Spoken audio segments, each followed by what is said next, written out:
It took me 7 years to grow my main YouTube channel to 100,000 subscribers, and I could have gotten to that number sooner if I had taken note of just a few key things right from the beginning. Now, the good news is you don't have to wait that long, or you don't have to keep posting videos for that long before you get to that number, and you can actually get to 100,000 subscribers way quicker, because in this day and age, there is so much more information. There are so many creators who have grown channels from scratch and gotten to 100K in as little as 30 days. If you take note of a few key things, then you are obviously going to be able to grow your channel to 100,000 subscribers. And even if you don't get to 100K in as little as a month or even a year, you will have all of the knowledge that you need to start your channel, to post about what you want to post, but to provide valuable information or whatever kind of information you want to provide without beating about the bush. I'm going to get right into the key things. The very first thing I wish I did, research intensively. And this goes for everybody who desires to start a YouTube channel. The reason why you're starting your YouTube channel is important.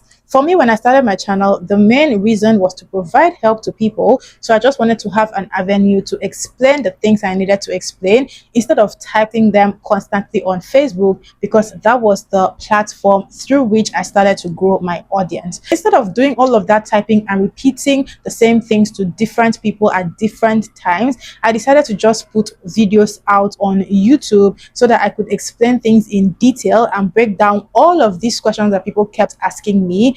These videos were going to be able to reach more people because YouTube is a video platform, and the more people view your videos, the wider audience the video is going to reach. Instead of just getting on and posting video after video just to answer questions, I could have researched the platform. I could have learned about how the platform worked. I could have learned about the algorithm. I could have learned about how to position my videos so that they hit even wider audiences from back then, and I would have been able to hit that 100,000 subscriber numbers sooner. The second thing that I wish that I did is have some sort of plan. I've said this before, it's entirely different if you're going to be using YouTube as a diary where you just dump your videos, where you shoot videos on your phone and you want to relieve the phone of storage, so you just post all of the videos on YouTube, and you don't even have to make these videos public, but you make them private so they are only accessible to you.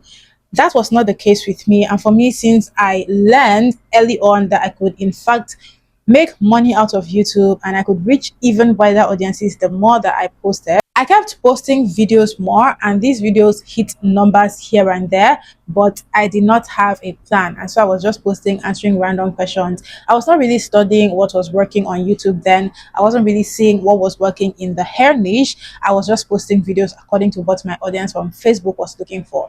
And if you know anything about social media, you will know that different audiences reside on different platforms. The audience that resides on YouTube is not going to be the same audience that predominantly resides on Facebook or Instagram or TikTok or whatever the platform may be. For YouTube, the people who come to YouTube are looking for answers. They are looking for detailed explanations. They are looking for breakdowns of whatever questions they have, which brings me to my next point.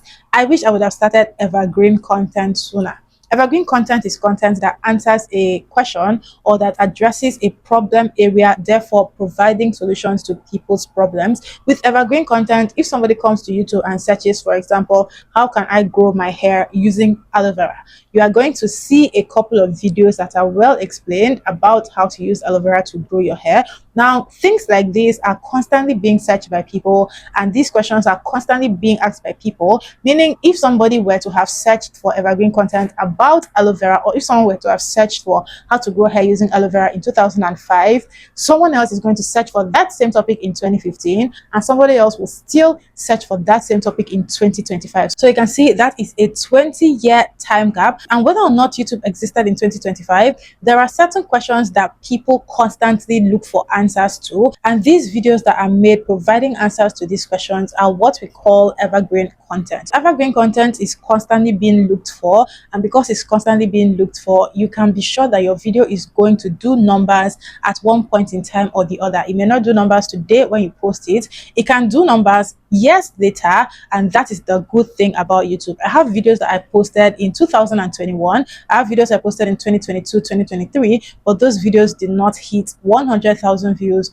until 2025, 2026, and it happens like this for channels all across YouTube. So far I have mentioned that I wish I would have researched more, and then I wish that I would have had a plan, and then I wish that I would have posted more evergreen content from the beginning. From the beginning, I was doing more of tutorials, I was answering questions, but they were not really detailed and they were not structured in any way that was going to make the video come up in the search bar when people search for that topic. The fourth thing I would have done if I started earlier, this is so important, I would have hit off taking my YouTube channel very seriously, meaning I would have treated it as a business from scratch. Now, granted, when I started my YouTube channel, I had a 9 to 5, so I was already working an office job, and the job was quite serious. I was out of the house by 7 a.m. and I wasn't back till 8, sometimes 9, sometimes 10 p.m. in the night. So you can already see that there was so much going on at that time, and I would not have had enough time to treat my YouTube channel as a proper business. But then when I left the 9 to 5 and then I started to take YouTube more seriously, I still was treating it as a side hustle, even though at a point YouTube was one of my main, in fact, at a point YouTube was my main source of income, because obviously you're getting paid in dollars, and by the time you convert that to naira, you get more money in naira, and so on and so forth. So I was actually making a lot of money from YouTube, but I wasn't taking it seriously. And you already know, for something that you don't take seriously, you're not going to put in as much effort, and you're not going to do as much work as you would do compared to something that you treat as a full-time job. So it was when I switched to doing YouTube as a full-time job, or just looking at my YouTube channel as a full-time job, that I was able to see the clear differences between how I was handling the channel back then compared to more recent times. So let's recap the 4 things that I have mentioned. The first one is I wish what? Hey God. Sorry guys, the first thing is I wish I would have studied the platform first before I even started posting. The second is I wish I would have had a plan. The third is I wish I would have posted more evergreen content. And the fourth, which I just rounded up, is I wish I would have taken my YouTube channel as a full-time job and treated it more seriously. Is that 4? So that is 4. Let me drop one more so that I can round this up. So I wish I would have focused on my outliers more.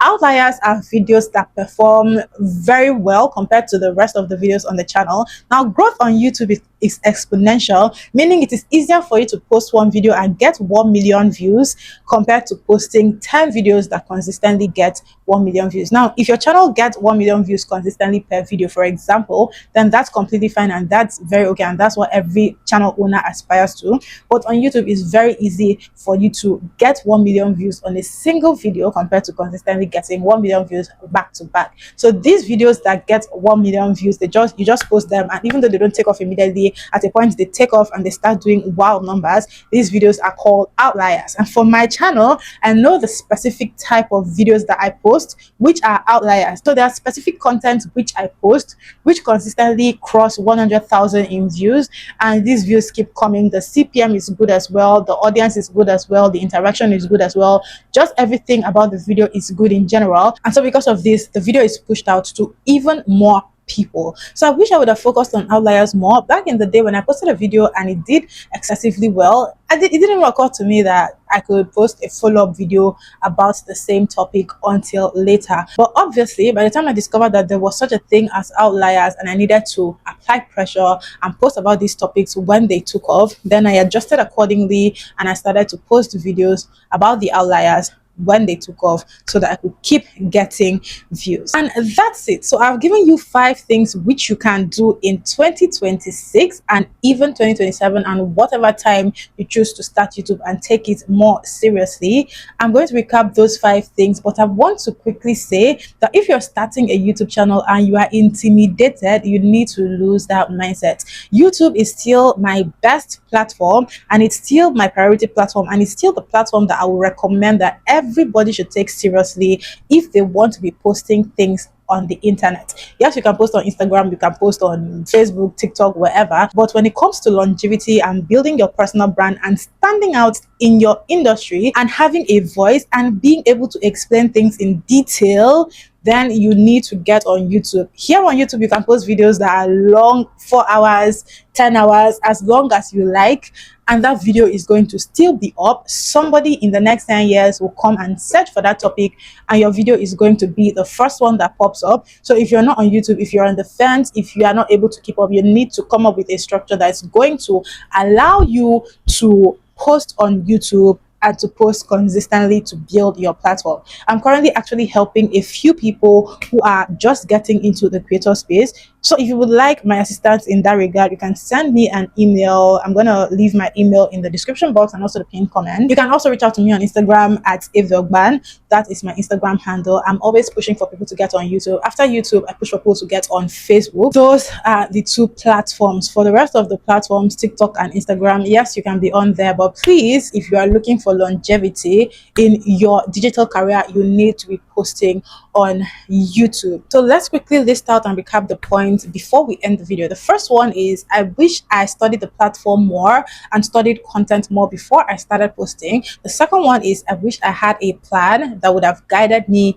on what to post and given me some sort of structure so that I was not all over the place. The third thing is, I wish I would have posted more evergreen content. The fourth thing is, I wish I would have taken the channel seriously and treated it as a business from scratch or from the start. And the fifth but not the least thing is, I wish I would have focused more on my outliers. I definitely hope this video has been helpful to you. If it has been, leave a comment down below. And if you are doubting yourself, just focus on these 5 things. Be intentional about posting. If you're looking for a schedule, you can start with 1 video a week, 1 long form video a week, then use your short form videos to bring in new audiences and convert them to long time viewers.